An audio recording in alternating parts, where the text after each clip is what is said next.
Walang sinuman ang may kristal na bola. Hindi natin alam kung ano ang mangyayari. Pero sa ngayon, masasabi kong may isa na namang tagapagdala ng magandang balita.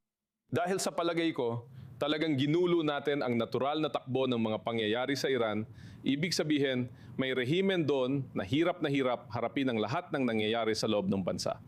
Wala silang mga solusyon. Wala silang solusyon sa problema ng populasyon ng Iran.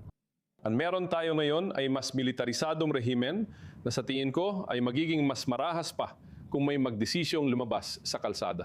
Bukod pa doon, palagay ko lumakas ang loob nila dahil ramdam nilang may banal silang tagumpay.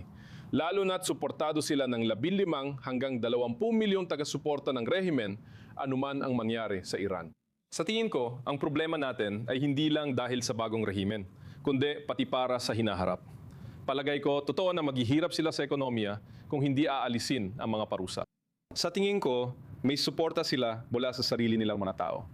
Sa isang banda, hindi ko iniisip na sa malapit na hinaharap ay may mangyayaring malaking pagbabago sa Iran. Kung may lalabas sa kalsada, mapipigilan siya tulad ng dati. Sa tingin ko, magkakaroon ng maling pagkaunawa sa lakas ng rehimeng ito, kahit mahina ito. Ngayon, at sa tingin ko, ang ginawa namin, at muli, inisip ko na, kung si Khamenei ay mamamatay sa natural na sanhi, gaya ng nabanggit ko, hindi ko iniisip na si Mujtaba ang mahahalal. Sa tingin ko, nakita natin si Hassan Khomeini, ang isa pa nating personalidad na mas moderado. Nagdulot tayo ng isang uri ng problema kung saan mas naging matindi ang rehimen, suportado ng RJC, na ngayon ay mas lumakas ang loob, parang pinaghalong Pakistan at North Korea.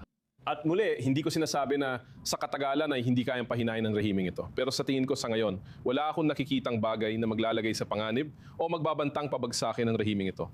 Kahit na totoo na marami silang kailangang harapin pagdating sa kanilang mga problemang pang-ekonomiya.